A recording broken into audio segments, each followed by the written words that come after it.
Welcome back to the deep dive. Today, we're tearing the cover off a segment of the energy sector that is absolutely critical to the U.S. supply chain. Mhm. Yet it flies so far under the radar that most people, even a lot of industry experts, tend to overlook it. That's right. We are diving into the world of contract compression. It's the essential high horsepower function that literally pushes natural gas from the wellhead to the market. These are really the unsung heroes of the Permian Basin. It's an indispensable component. The energy sector has its famous names, the drillers, the pipeline operators, the big LNG exporters, but the infrastructure that connects all of them, Right. the critical physical force that ensures gas actually moves, that's the compression fleet. Without this service, the vast majority of unconventional natural gas being produced across the U.S. just stalls. It just ceases to flow. And today, our mission is specifically focused on dissecting the current market leader in this non-discretionary function, Kodiak Gas Services, Inc., Yep. or KGS. We have a substantial stack of forensic analyses, investment research reports, recent quarterly reports, and competitive benchmarking data, all of it from late 2025. And our core mission here is to figure out if Kodiak has successfully transformed itself from what was a classic private equity roll-up story into an enduring industrial compounder. One that has, utility-like revenue visibility. Exactly. And that is the pivotal question for anyone analyzing this space. Following their truly transformative acquisition of CSI Compressco back in early 2024, KGS really cemented their position as the largest provider of contract compression in the U.S. By a pretty wide margin, right? Oh, yeah. They now control approximately 4.4 million horsepower. That is a massive physical fleet. That scale is certainly impressive, and it really underpins the whole bullish investment thesis we've seen. The idea that Kodiak's business model is structurally decoupled from the short-term, the daily volatility of commodity prices. Mm. They are actively positioning themselves not as a volatile energy stock, but as a critical infrastructure utility, charging stable fees for an essential service. And they make a compelling case. They provide a service that has to be paid for regardless of whether the price of gas is $3 or $5 per Mbit2. Right. But we have to be careful not to paint too rosy a picture here. We have to analyze the crosscurrents. Absolutely. While the operational core is incredibly strong, we absolutely have to dissect the two major risks they carry. The heavy leverage, which is sitting at 3.8 times net debt to adjusted EBITDA, Which is high. and the shadow cast by a major, highly complex regulatory investigation related to their former Mexican operations. The very serious one. Okay, so let's unpack this entire structure, starting with the absolute foundation, the physics. Why is compression not just, a convenient asset, but a mandatory, non-discretionary requirement for the modern shale industry? It all comes down to the simple mechanics of pressure and flow. Think of it like this. For any fluid or gas to move from point A to point B through a pipeline, point A must have a significantly higher pressure than point B. Right, you need that differential. You need that differential. That's what creates the necessary push. So when E&P companies drill those unconventional shale wells in places like the Permian or the Haynesville, what happens over time to that pressure? Well, when the well is first completed, the reservoir pressure is naturally very high. The gas flows easily, quickly, into the gathering pipeline network, which might already be at, say, 800 or 1,000 pounds per square inch of pressure. Okay. But shale wells are fundamentally different from conventional wells. They're notorious for what are called steep decline curves. They lose that innate reservoir pressure rapidly. How rapidly are we talking? It often drops significantly within the first 12 to 18 months of operation. It's a very sharp drop-off. And once that natural pressure drops below the pressure that's already in the pipeline? The flow stops. Dead. The well is physically choked off. You lose that crucial differential. So that's the problem. And that's where you need a mechanical intervention. The compressor. The compressor unit physically takes the low-pressure gas coming out of the wellhead, say it's down to 500 psi, and it compresses it, boosting the pressure up to maybe 1,200 psi, forcing it into the pipeline system. So without it, you're done. If you do not install compression, production ceases entirely. It is a mandatory, continuous cost that is required to monetize the asset. And this is where the economics shift in Kodiak's favor, creating their fundamental business model. They act as an outsourced infrastructure partner. Exactly. For an exploration and production company, an E&P company, this isn't just a vendor relationship. It's a strategic financial decision. It converts a massive upfront capital expenditure, A huge one. buying a fleet of multi-million-dollar compressors, into a predictable monthly operating expense. And that conversion immediately optimizes the E&P company's financial profile. I mean, this is all about maximizing return on capital employed, or ROCE. That's the key metric for them. It's the key metric. E&P companies have finite, scarce capital, and their highest return activity is always drilling, completing, and tapping new reservoirs. They don't want to spend precious capex on what is essentially non-drilling infrastructure, like compression, when they can outsource it. So they'd rather pay a monthly fee. By minimizing that non-drilling capex and converting it to OPEX, they dramatically inflate their ROCE numbers, which makes their core business look far more efficient and attractive to investors. So Kodiak effectively becomes the infrastructure bank for the E&P company. Yeah, that's a great way to put it. And in return, they secure a predictable, almost annuity-like revenue stream for themselves. Exactly. For Kodiak, this means securing multi-year contracts, typically fixed fee, with a lot of built-in protection. What kind of protections? Well, these contracts often contain CPI-linked inflation escalators. So as Kodiak's costs rise, the revenue automatically adjusts, which provides immense margin stability. This stability is reflected in their phenomenal fleet utilization rate. It consistently hovers near 98%. When a machine is installed, it stays there, and it just generates revenue. We're really talking about revenue durability here. And the source material really emphasizes the physical stickiness of their fleet, particularly the large horsepower units, as a fundamental part of their competitive moat. This stickiness is the physical barrier to entry and churn. About 78% to 81% of Kodiak's fleet is classified as large horsepower, so that means units over 1,000 HP. And you have to picture these things. They are not small mobile skids. Oh, not at all. We are talking about massive industrial assets the size of a small house, housing enormous natural gas engines and specialized compressor frames. They're huge. So they require a significant commitment from the customer just to house them on site. Absolutely.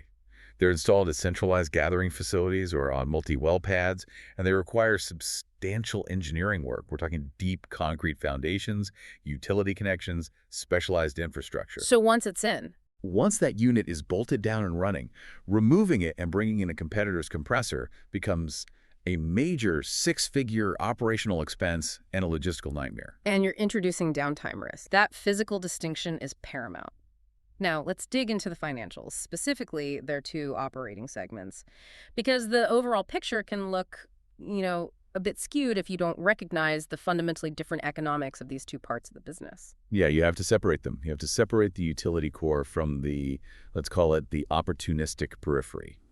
They are structured by management and operate under completely different margin profiles. Let's start with segment A then. Contract services. This is the main engine, the utility core we've been talking about. This is where the stable, highly visible cash flow is generated. Looking at the third quarter of 2025, which was a record quarter for them, contract services revenue hit $297.0 million. And that's up year over year. It was a solid 4.5% year-over-year increase, which reflects that high utilization and the pricing power we mentioned. The profitability metric here is, it's staggering. The adjusted gross margin for contract services hit an all-time record of 68.3% in Q3 2025. That's not an energy services margin. Yeah. That looks more like software or high-end manufacturing. It is phenomenal, and it underscores the critical nature of the service in what's become a supply-constrained environment. When the lead time for new equipment stretches to over a year, companies like Kodiak gain immense pricing leverage on contract renewals. So they're monetizing scarcity. They're monetizing scarcity and their own operational excellence. Okay, but I have to challenge this a bit. What is the biggest threat to maintaining a 68% gross margin?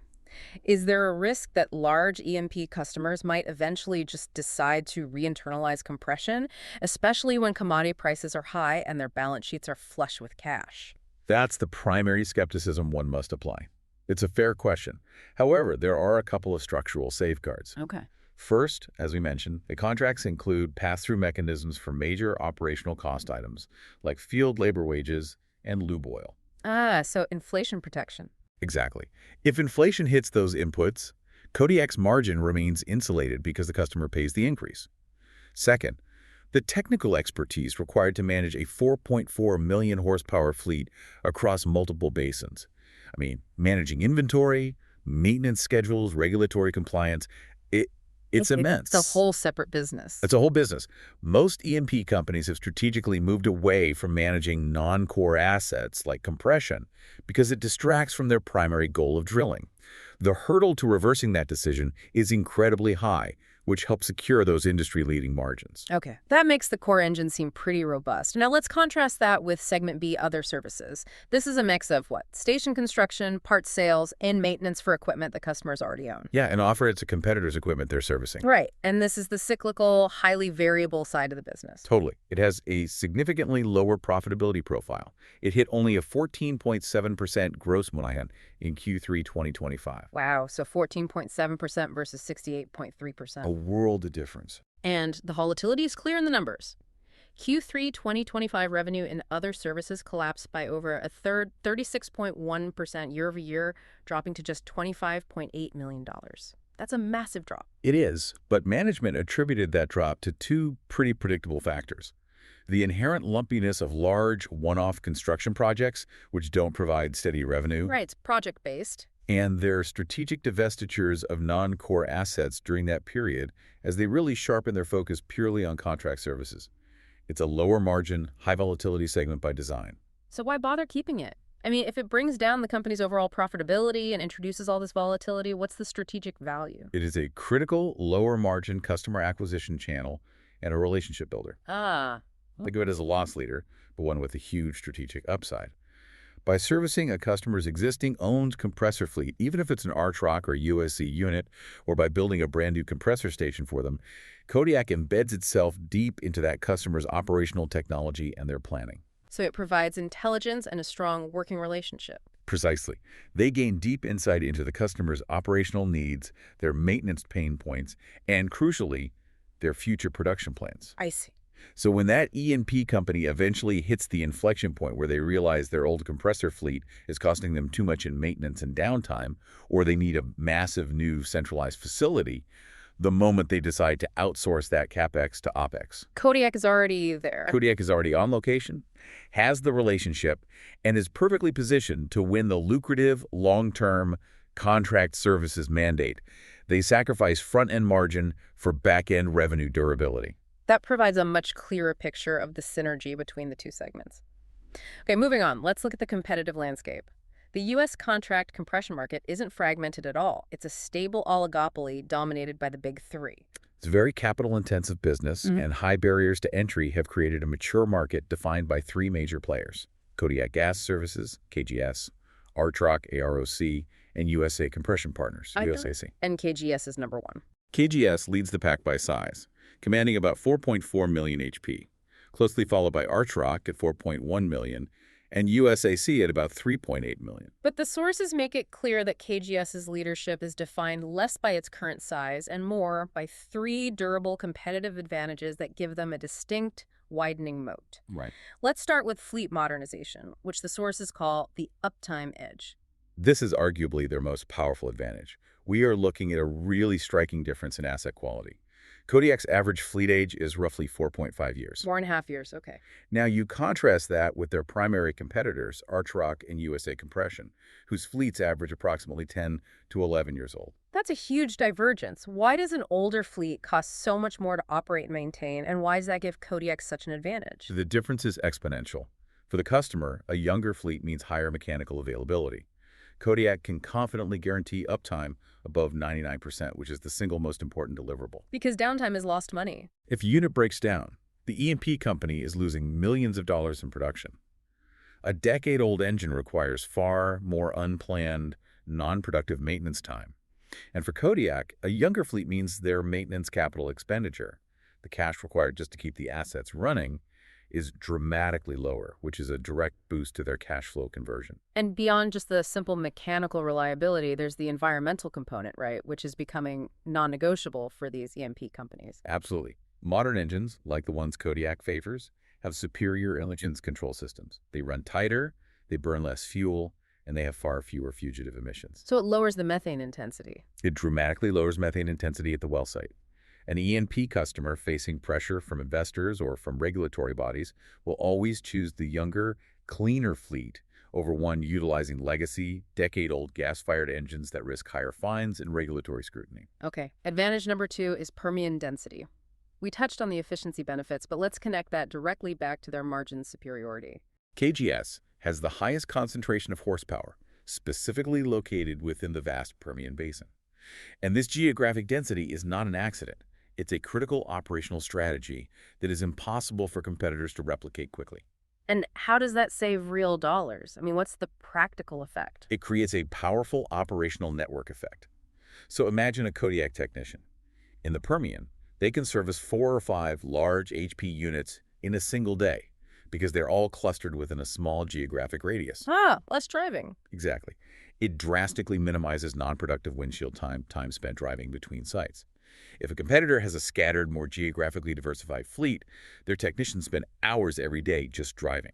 That translates directly into higher labor costs, higher fuel costs, and ultimately lower gross margins. So that density is a key ingredient in that 68.3% margin. It's a primary contributor. They are simply structured to service the assets more cheaply than anyone else. And finally, their third advantage is their standardization strategy. It sounds a bit like boring corporate jargon, but the sources say it has profound implications for agility. It's the opposite of jargon. It's really engineering elegance. Kodiak has rigorously standardized its massive fleet around a limited number of high-quality, reliable components. They're primarily using Caterpillar G3600 series engines and aerial compressor frames. So they're not chasing every new piece of tech. No, they haven't chased every new piece of equipment that comes to market, and there's a huge benefit to that. What's the concrete operational benefit of that focused approach? Well, it radically simplifies their entire operational ecosystem.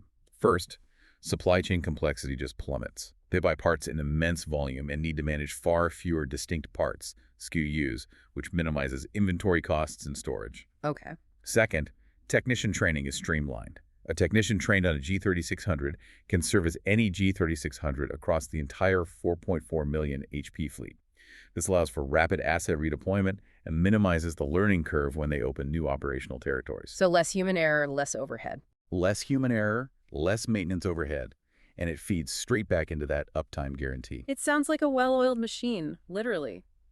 Okay, let's step back now and discuss the structural tailwinds they are surfing, the macro trends that elevate Kodiak beyond simply being a good services company. We're talking about a bona fide natural gas supercycle here. We are looking at enormous fixed capital trends that will drive demand for compression for the next decade. The first and most obvious driver is the massive expansion of U.S. liquefied natural gas exports, LNG. The U.S. is committed to nearly doubling its LNG export capacity by 2027, with huge projects like Plaquemines and Corpus Christi Stage 3 coming online. This expansion requires billions and billions of cubic feet per day of incremental natural gas production to satisfy the global appetite, particularly in Europe and Asia. This isn't small-scale demand. This isn't small scale. It's structural. That new gas has to be extracted, moved, and compressed, often traveling from inland basins like the Permian or Haynesville all the way to the Gulf Coast export facilities. And every mile that gas travels through a pipeline, it requires intermediate compression stations to maintain pressure and flow rate. Which means more demand for KGS. It creates massive, sustained, locked-in demand for KGS's large horsepower units. And that demand is being enabled by the construction of new takeaway infrastructure. We're expecting over 4.5 billion cubic feet per day of new pipeline takeaway capacity in the Permian by the end of 2026 alone. That new capacity is the green light for producers. It means they can finally unchoke their wells and flood the market with higher volumes. And every producer that's ramping up needs more higher capacity compression units at the wellhead and at the gathering facilities. So the market is tightening. The market is structurally tightening, and the supply side, the ability to procure new compressors, is constrained. Speaking of supply constraint, the lead times are extraordinary. We're hearing that new compression packages, so the engine, the frame, the skid, are stretched out to over 60 weeks. More than a year. 60 weeks is a huge barrier for any new competitors trying to enter the market, and it is tremendous leverage for incumbents like Kodiak. How so? Well, when a customer knows they cannot get new equipment for 15 months, their negotiating position against Kodiak on a contract renewal is severely weakened. KGS can and is pushing through rate increases, further expanding those already record-high margins. Now, here's where it gets really interesting, because this next growth vector wasn't even on the radar a few years ago. The AI and data center power opportunity. This seems like a game changer for gas demand. It's potentially transformative because the scale of power required by artificial intelligence is just staggering.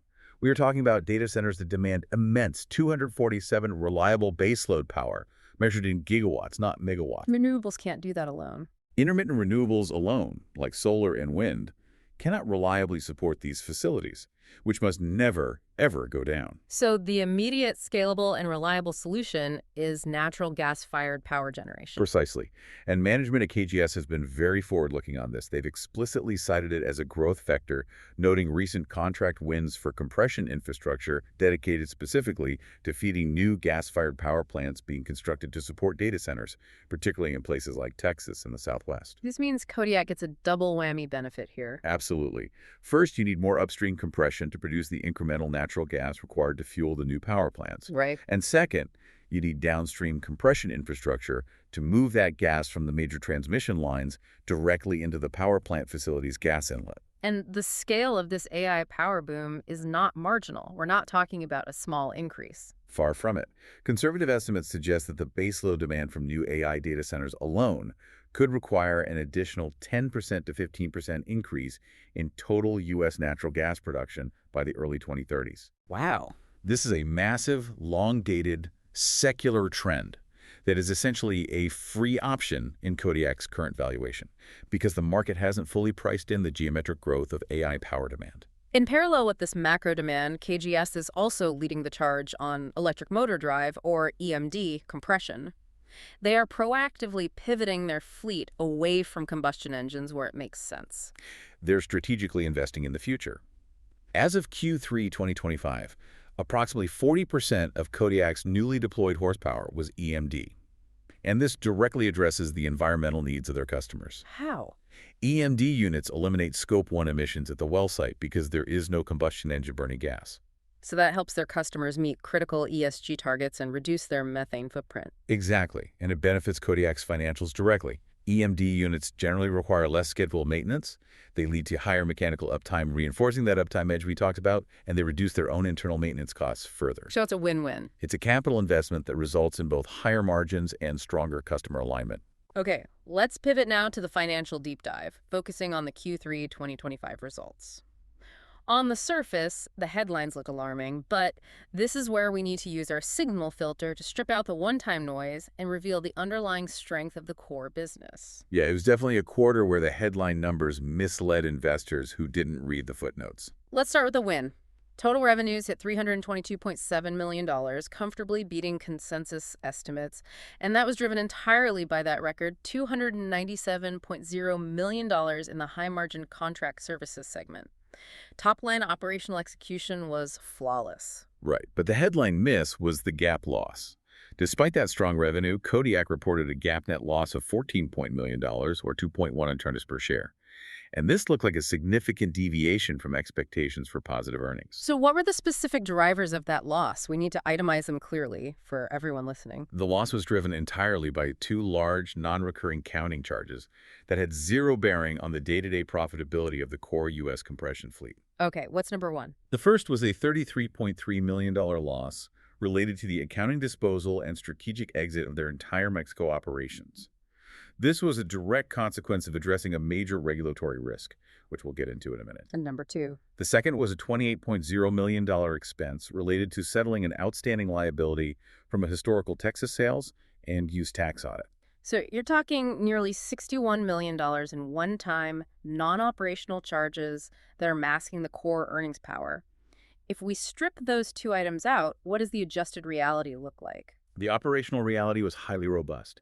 Stripping out that noise, adjusted net income was a positive $31.5 million. And most importantly, for an infrastructure utility, adjusted EBITDA was $174.7 million. And what does that translate to in terms of margin? That translates to a very healthy run rate margin of around 54% when you factor in both segments. The core profitability was rock solid and demonstrating real pricing power. The other key metric for a capital-intensive utility that owns assets is cash flow conversion, and we need to focus on discretionary cash flow, or DCF. Can you just clarify what that means for the audience? Sure. Discretionary cash flow is the true measure of financial health here. It is the cash generated from operations minus the bare minimum cash required to maintain the existing assets. That's the maintenance CapEx. Okay. This is the cash that is truly discretionary for management. It's available for dividends, for growth investments, or for paying down debt. And how was their DCF performance in Q3 2025? It was phenomenal. DCF reached $116.7 million in Q3, a strong 13.2% increase year over year, and the high conversion rate is directly attributable to that young fleet we discussed. So their maintenance costs are low. Their maintenance CapEx, the money required just to sustain their assets, was only about $21.6 million against $113.4 million in cash from operations. Wait, let's stop on that point. You mean to tell me that only about 19% of their operating cash flow is required to sustain their massive fleet? Exactly, only 19%. This is a world-class conversion rate and a huge operational advantage. Because their assets are young and well-maintained, their maintenance costs are low. And competitors? You contrast that with competitors running fleets that are twice as old.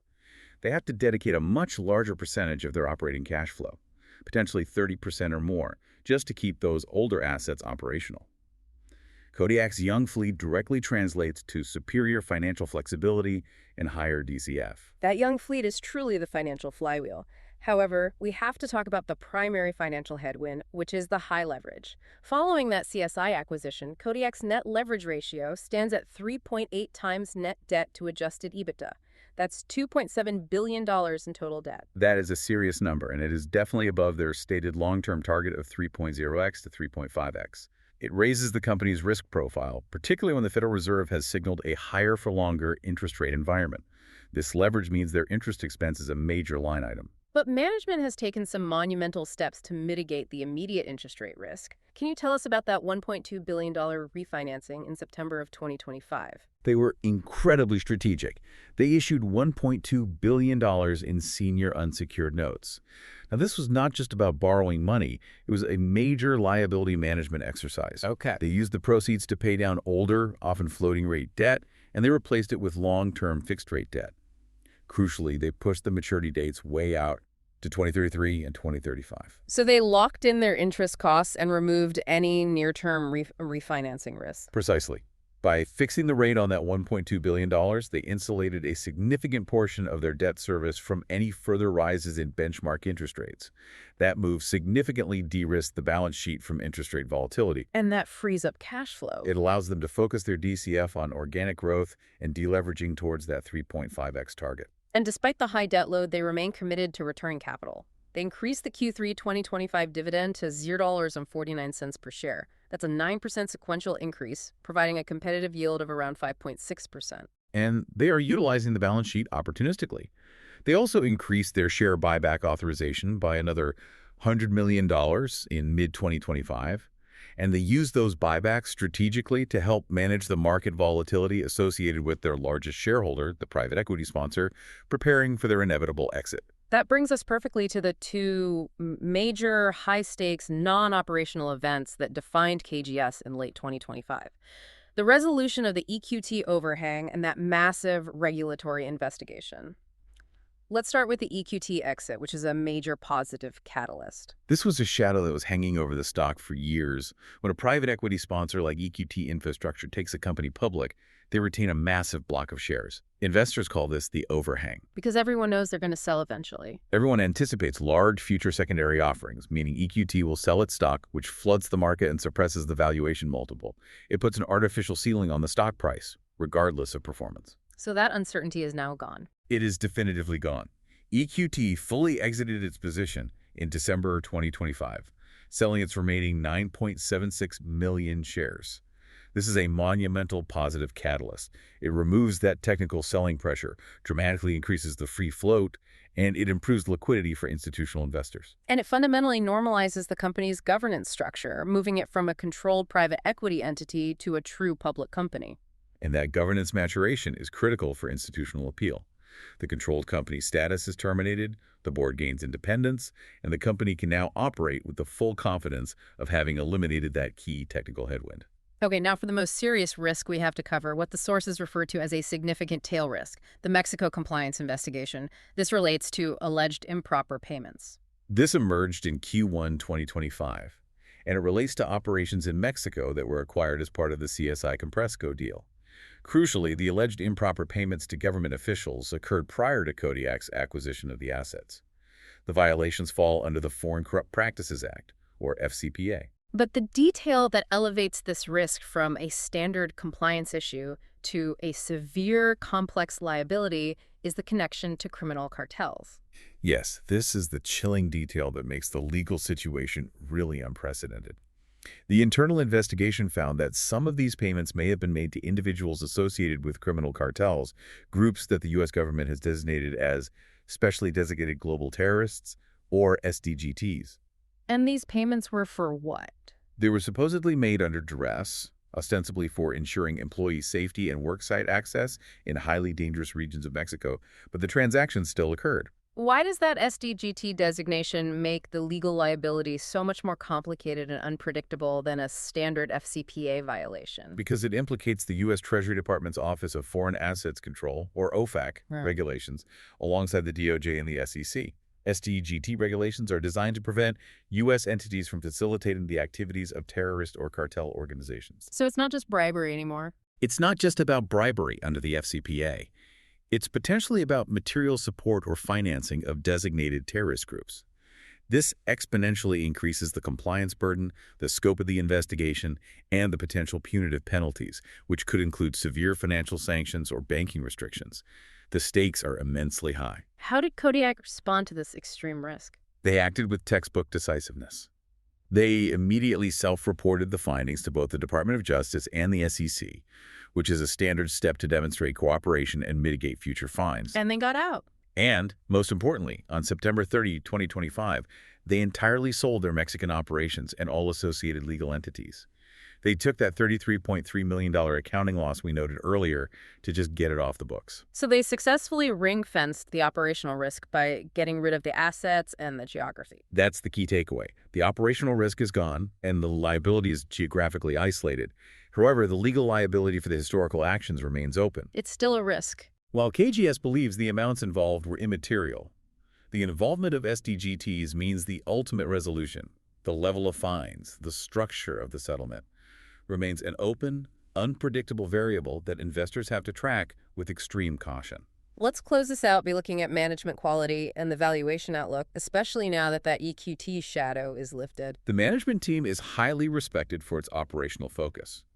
CEO Mickey McKee, who is a founder, has instilled a culture where uptime is the primary operational focus, not just a marketing slogan. And the CSI integration proved that, right? Their successful, rapid integration of the CSI Compressco acquisition validated their execution capabilities.